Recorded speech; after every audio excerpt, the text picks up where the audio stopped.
Back. My audio good? Everything great? All right. I'm going to let Coach start off with a statement, and then we'll take your questions. Good morning. Just kind of a different week. I think we had a mandatory NCAA 2 days off after the Purdue game, so we'd been running pretty hard, fast and furious there. And obviously with the reschedule of the Purdue game, going back to the, touching on Purdue, got pretty good looks, didn't make shots. And, in a game where they did, you have to try to match them. And, obviously Ivy was outstanding, but it was a lot of the other guys that Gillis made a couple really hard shots, and we weren't good enough on the defensive end for sustained periods of time that hurt us. But again, I thought we did some good things offensively. I thought we got the ball where we needed to. We got great shots. DeMonte, Jacob, Trent all got good looks. Plummer made some hard shots. But again, I thought, Kofi's presence was definitely a force. He was tremendous offensively. But the crazy thing about it is 2 nights later, they don't make any. So you move on, and we've got a couple days off, came back yesterday and practiced, and we get a Northwestern team that's playing great. They've changed a little bit since we played them last. They're letting it fly from 3, 31 threes, I think, a game here in the last few. Obviously, smacked Nebraska at Nebraska, had them down close to 30. But Bowie and Adige, Barons have all been just letting it fly. And they're playing a little faster. There's a lot more ball screening in their offense than maybe we've seen. But a team that, again, we know is very talented. Nance hurt us in the first game, is a very talented player. And again, a team that's playing awfully well. Coach, this was a difficult game up in Evanston. You had to make a run at the end there to pull it out. What are some challenges? You mentioned some of them. What are some other challenges this team presents for you matchup wise? Well, I think the one thing that, they can play really big, if they play young, and Nance, they can play smaller if they want to. Williams kid off the bench, Nance at the 5, give you a lot of pick and pops. They're setting a lot of what we call 1-4 ball screens with certain lineups, trying to create switches for Bowie. But they've gone ball screen action a lot more. They're playing with a lot more tempo, a lot faster. That's a good thing for us. But again, it's, this is a good basketball team, and they've been making shots at a high clip. I think 12 of their first 14 shots against Nebraska were threes. So it's a team that is shooting the ball and feeling pretty. They've got a lot of freedom at the 3-point line right now. I wanted to ask about rebounding, Coach. It seems like you're a really good rebounding team for most of the season, but it's tapered off a little bit lately. What's the reason for that, you think? And has it been a point of emphasis in practice? It's been a point of emphasis a lot lately. And again, what we see is some different lineups. Jake guards most teams' 4s, DeMonte as well. They're undersized, so they've got to block out. And so those guys don't go get rebounds above, where they've got to jump. They're more concerned with blocking out. Our guards have not been rebounding.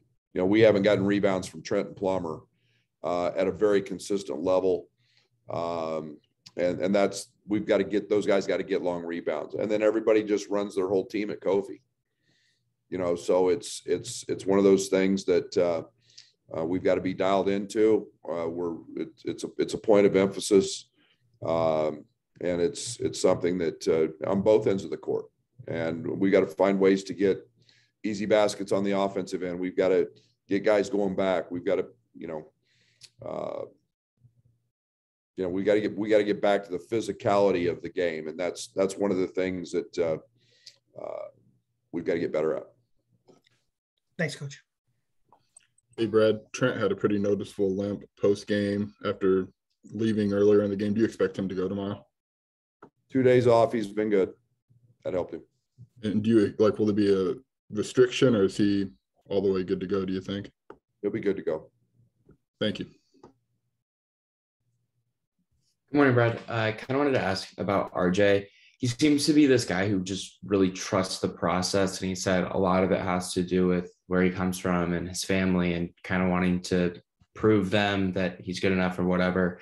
As a kid, you speak really highly of him. What is it about RJ that's really impressive to you? Yeah, I mean, his upbringing. I mean, he's been brought up the right way, and he stands for everything that's good, and he's not afraid of the process. He's not afraid to put in the time. He's not afraid to grow. I think he's trusting that more. He's understanding that more. He's cerebral that way. A lot of kids want to fight the process, and he doesn't. He's grown to accept that and to understand that, in practice, he may only get 3 shots, but you got to come to the gym extra and work, and you got to get a second workout with Fletch, and you've got to stay primed and stay ready, and know that all that work is going to pay off in the long run. And he's smart that way. He understands it. He hasn't got impatient. He's added close to 20 pounds since he's been here in the summer. That body's changing and his athleticism's being enhanced. So, I think he sees the growth, and you put that with his IQ and his natural instincts and his feel. And it's why I'm really confident that young man's going to be a star in this league. And then to follow up, what is it about his game that makes you feel like he's going to be a star? Because that's the second or third time that you've said that now in the last couple of weeks. Shoots it, passes it, dribbles it, runs, athletic, plays above the rim. He's got great length, guards it. His IQ, his feel, he's got the ability to go break plays off and get a basket. He's an instinctive rebounder. He's an instinctive cutter. There's a lot of positives to work with from that aspect. And it's just, physically just matching up and getting stronger. Brad, I want to follow up on RJ. You put him in some big spots against Northwestern and Purdue, including guarding Jaden Ivy, maybe the best guard in the country, when he hadn't played that much in Big Ten play through the first, 9 games. Was that kind of a sink or swim test for you, or what did you see during practice to kind of, put him in that spot? Well, no, he guards well in practice, and, okay, go guard somebody else that's really, really good and find your way. He's still a little handsy, in terms of, not guarding with his chest, and that comes with physicality in the weight room. But, his instincts are great. He doesn't take a false first step with his slide. He's a guy that has length to contest jump shots. The physicality of getting over screens, he continues to get better at and fight at, but he's got all the tools to be excellent. He did a good job on Ivy. He fouled him a couple times. He didn't have to, but he'll grow with that. What can he mean to you, Brad? I know what you think about for the long term, but what can he mean for your team the rest of the way? A lot. He's a live body. He's energy. He's a guy that, we can pitch ahead to and go finish. You saw him catch a ball on the wing and just reject a screen and hit a pull-up jump shot. That was elite. His rebounding is elite. He gets his rebound. I mean, his head's at the rim.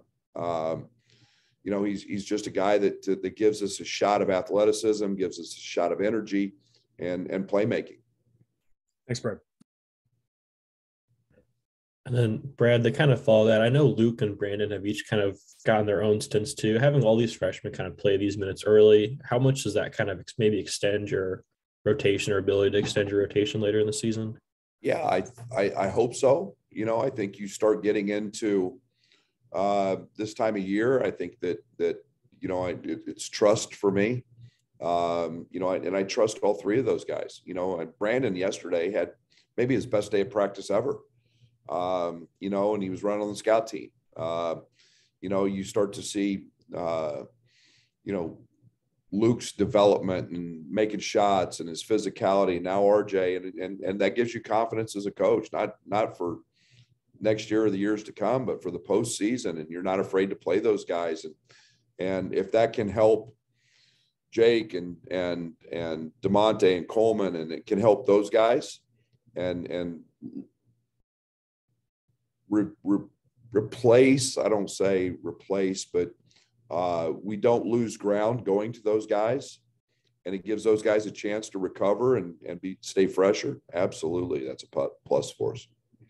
And then I guess I know for those kind of three, them getting minutes, how important are they kind of to the future of the program with a lot of wings and kind of guys leaving after this year? They're huge. That's why you bring them in, and you don't, they're culture guys. They're process guys. They're guys that work. They're guys that fit. And, they're going to be guys that have a chance to elevate their games to really high levels. And they're all different. And they all do something that is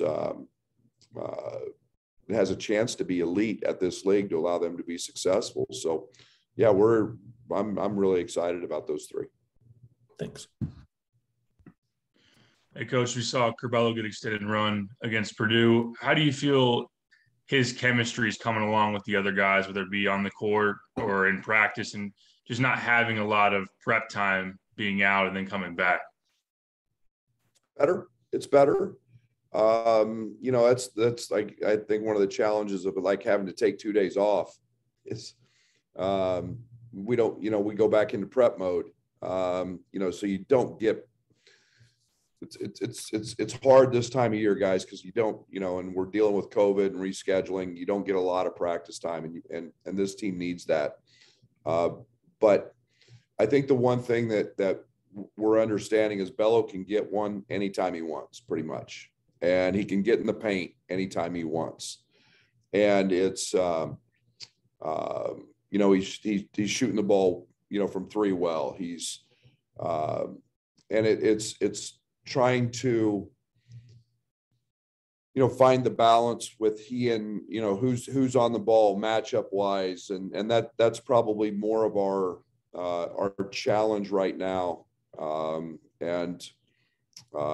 other night Plummer got going. So you want Plummer on the floor, you want Trent because of his defensive, prowess. And so yet Bello was, 15 points and 20 minutes or 21 minutes, whatever it was. He plays with a speed and a pace that we like. So we're continuing to work on it. I think he gives us a lot from the rebounding standpoint as well, because he's a great rebounder. But we're getting there. We're getting there. What do you think the adjustment is for other guys when he's in there? I know Lash talked about bigs expecting passes from different angles. For others on the wing, or is it maybe we run more when he's in the game? What's kind of the adjustment when he's on the floor? It's a game-to-game adjustment based on how people play us in ball screens. And, I think one of the things that is different is he's always going to get in the paint. And, sometimes you can be 5 seconds into a shot clock and he's in the paint and maybe nobody else has touched it. Sometimes, you've got to run offense and get it back to him, knowing he's still going to get it in the paint where everybody else has got to look. I think the biggest adjustment Derek, is when we go with him. And whether it's early in the offense, whether it's, you know, a late clock and everybody's touched it, he's always going to get a shot. And so it's, and have that capability. You know, so it's a matter of just when and where that comes more in the shot clock than anything else. His pace, we need. I love his pace, you know, the pitch aheads, the opportunities to get Plummer shots in transition, Trent shots in transition, Kofi on a rim run like he got the other night. We haven't had one of those in a while. You know, kick head to RJ, you know, Jacob Grandison, trail threes, you know, that pace he plays with helps us. But, you know, in the half court, it's more of, you know, kind of a little bit of IO like, you know, figuring out where we're getting him the ball, how we're getting him the ball, even when he's off the ball. So we're getting better at that. Thanks. Hey, Brad, Trent mentioned a couple times on Tuesday night after the game that there'd be a lot to learn, maybe going back over the film from that one. Was there anything in particular you wanted the guys to take away from Tuesday? Yeah, we made a lot of scouting report mistakes. Our whole goal going into that game was not trying to give them threes.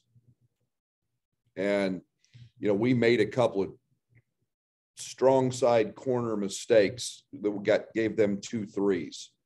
You know, Plum lost a guy on an offensive rebound. We told him that they kicked to the corners and we worked on it. You know, and we stand and watch and we give up a 3. Those are scouting report mistakes. You know, I think there's some lessons to be learned in how to guard Ivy in a ball screen. You know, I compare it a lot to Luka the other night. Goes for 51. The Clippers switched it, put a 5-man on him. And after getting 6 threes dotted in their eye, they had to change. We probably got to do that a little bit more. And, you know, you get an exceptional talent like that, you've got to show him multiple looks. And so I think there's some things that we can grow from in that game, but we made too many self-inflicted mistakes. We ran really good offense. We got really good shots and didn't make them, but you can't give them 9 threes. I guess on the getting good shots and not making them front, like this team has shown an ability to figure out a way, even when maybe the shots aren't falling. What's a foundational piece to that? What makes a team good at maybe switching gears when that's not working? Yeah. And again, you know, I think Purdue had a lot more to do with that. You know, you're talking about the number 1 offensive efficiency team in the history of college basketball right now.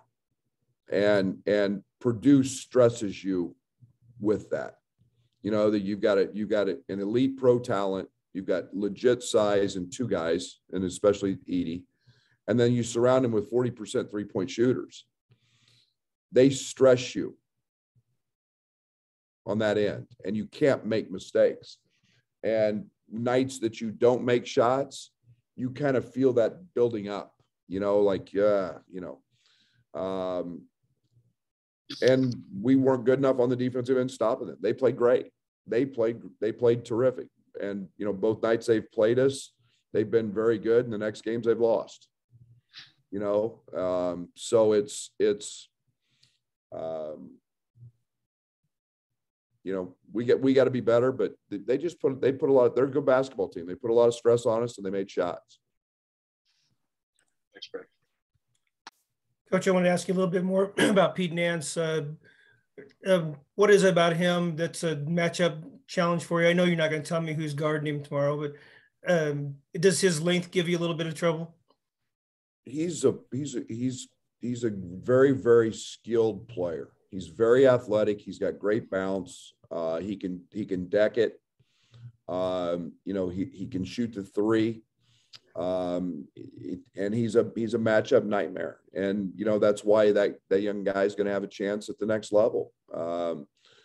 But you know, he's a guy that can play in the mid post. He can play with his back to it. He's got a running sky hook. He's got a 3-point. I mean, he's got a pretty full bag of tricks to go to.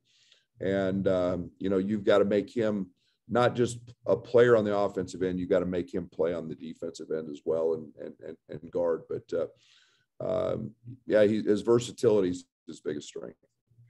One more quick one, if I could. This game's sold out. We got an email yesterday. It's told everybody the game is sold out. What does that crowd coming back home do for you? Does it give you a little extra lift?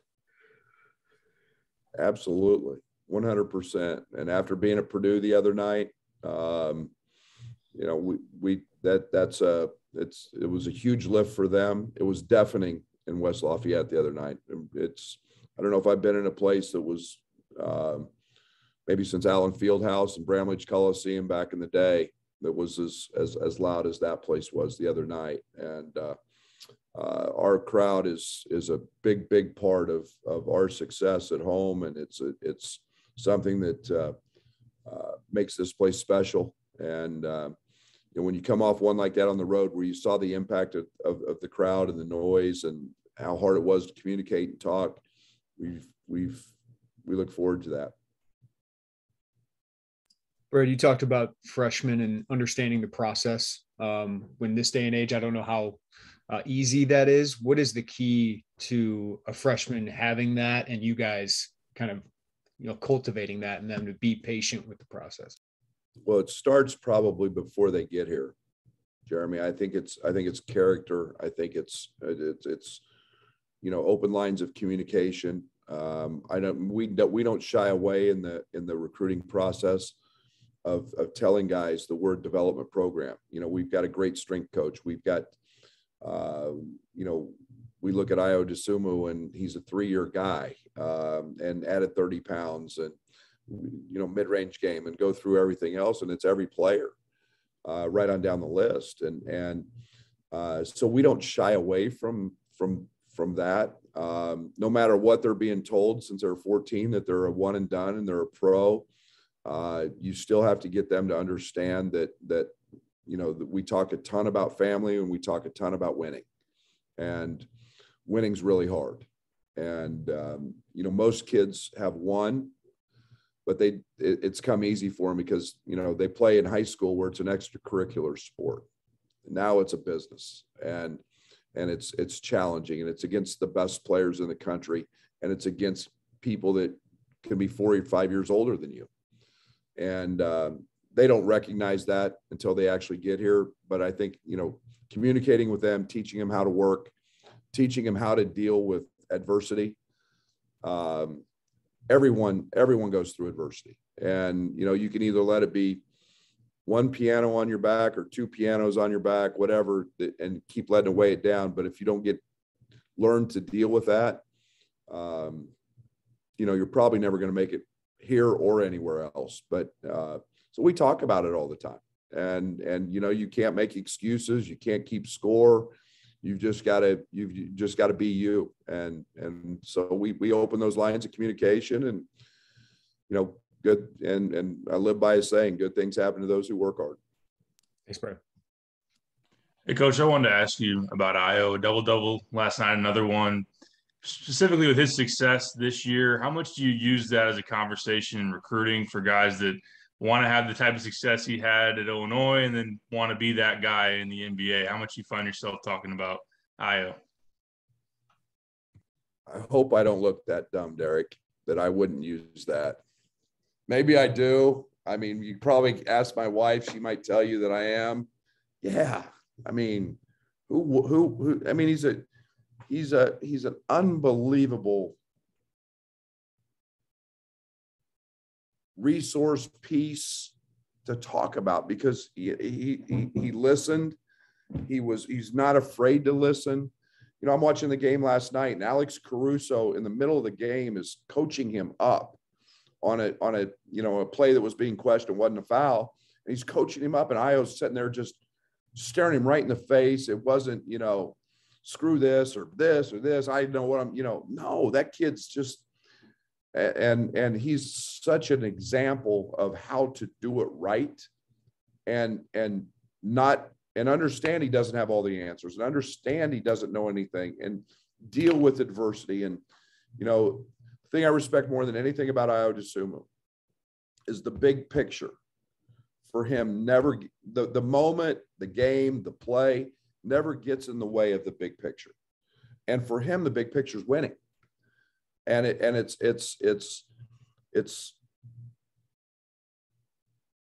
doesn't matter what the situation, he's so focused on winning and how to win and how to be, you know, and that process is incredible. So yeah, Derek, long answer to a great question. We'd be foolish not to show his remarkable growth in his career. And, you know, all we got to do is pull up a film in Maui when he's got every part of his body covered because he was so skinny and frail, and it was an embarrassment to show off his body anyway. But he was afraid to get hit, you know, and now 35 pounds later, you know, here he is, you know, cut up and strong. And I mean, that's development, that's work. And we'd be crazy not to try to sell that. I figured. Thanks. All right.